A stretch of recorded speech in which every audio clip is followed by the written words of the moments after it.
हो चुकी है और ऐसे में रेलवे एक सबसे बड़ा माध्यम है लोगों को अपने गंतव्य स्थानों पे पहुँचने के लिए।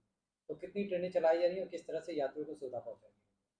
अभी दशहरा, दीपावली और छठ पूजा को ध्यान में रखते हुए रेलवे ने बड़ी संख्या में ट्रेनें नोटिफ़ाई की हैं। अगर पूर्वोत्तर रेलवे की बात करें, जो पूर्वोत्तर रेलवे से ट्रेनें होकर जाएँगी या जो पूर्वोत्तर रेलवे के अलग-अलग स्टेशनों से चलेंगी, जो सभी नगरों, महानगरों को जोड़ेंगी, ऐसी अभी तक हम लोगों ने कुल 118 ट्रेन आज तक नोटिफ़ाई किया है। इन ट्रेनों के माध्यम से यात्री जन जो हैं वो अपनी जो यात्रा है उसको सुगम बना सकते हैं और ट्रेनों की जानकारी के लिए रेल वन ऐप है, मोबाइल ऐप है, जिसमें सभी प्रकार के ऐप को समाहित किया गया है, एक मास्टर ऐप है। इसके माध्यम से ट्रेनों की जानकारी ट्रेन बिटवीन स्टेशंस पे जाकर प्राप्त कर सकते हैं। कौन-कौन सी स्पेशल ट्रेनें चल रही हैं उसकी जानकारी मिल जाएगी वहाँ से। जो जनरल टिकट के लिए लंबी लाइन लगती थी स्टेशनों पे, वो ख़त्म करने के लिए मोबाइल यूटीएस टिकटिंग का जो सिस्टम शुरू किया, जो ऐप लॉन्च किया, इस ऐप में भी उस रेल वन ऐप जो है उसमें वो भी है, मोबाइल टिकटिंग की भी सुविधा है। तो जिसके माध्यम से यात्री जाकर मोबाइल टिकटिंग के माध्यम से यूटीएस टिकट यानी कि अनरिज़र्व्ड टिकट बुक कर सकते हैं। रिज़र्व्ड टिकट के लिए भी इसमें लिंक दिया हुआ है। साथ ही साथ ट्रेन की जो रियल टाइम मॉनिटरिंग है कि रियल टाइम आपकी ट्रेन कहाँ पहुँची है, अगर ट्रेन में कोई डायवर्जन है, कोई और चेंज है तो उसकी जानकारी, आपकी ट्रेन आती है, आपका कोच किस जगह पे इंजन के सापेक्ष होगा, उसकी पूरी जानकारी ये सभी इस एक ऐप के माध्यम से मिल जाती है और साथ ही साथ इस ऐप में रेल मदद करने की भी व्यवस्था है कि अगर आपको कोई रेलवे से ग्रीवांस है, रेलवे से कोई मदद चाहिए, कोई शिकायत है, तो उस पे दर्ज करा सकते हैं। तो ये सभी चीज़ों की जानकारी यात्री इसके माध्यम से प्राप्त कर सकते हैं। इसके अतिरिक्त इस फेस्टिव सीज़न में जो हमारे बड़े रेलवे स्टेशंस हैं, उनको चिन्हित किया गया है, जहाँ पे काफ़ी संख्या में यात्री आते हैं, जैसे कि गोरखपुर, छपरा, लखनऊ जंक्शन और बनारस रेलवे स्टेशन।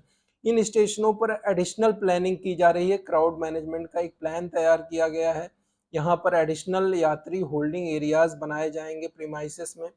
यात्रियों को जब भीड़ बढ़ेगी उस दौरान रोका जाएगा बाहर में प्लेटफ़ॉर्म पे, जब ट्रेन आएगी उस समय पंक्तिबद्ध तरीके से आरपीएफ और कमर्शियल के जो कर्मचारी हैं, उनकी मदद से इनको स्टेशन पर ले जाया जाएगा। तो एक बड़ी सुविधा मिल सके यात्रियों को उसके लिए रेलवे ने एक प्रॉपर प्लानिंग करी हुई है।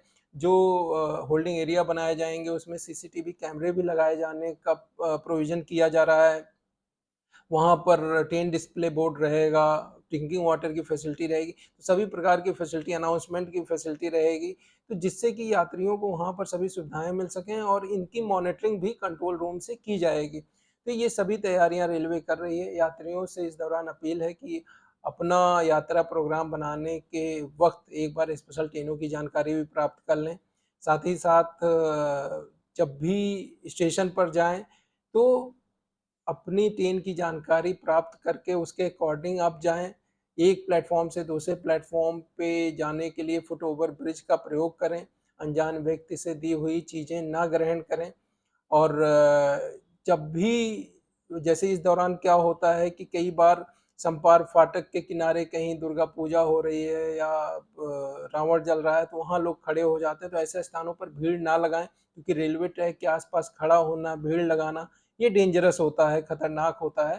तो इन चीज़ों से बचें, ये अपील है रेलवे प्रशासन की सभी लोगों से, आम यात्रियों से और रेलवे सभी जैसा मैंने बताया कि न सिर्फ़ स्टेशन पे सुविधाएँ दे रहा है बल्कि रिकॉर्ड संख्या में स्पेशल ट्रेनें भी चला रहा है जिससे कि ये पूरा फेस्टिव सीज़न आप सभी यात्रियों के लिए बेहतर हो। आप लोग समय से अपने घरों को आ सकें और वापस अपने गंतव्य स्थानों, कार्यस्थलों को जा सकें। कितनी टोटल ट्रेनें हैं?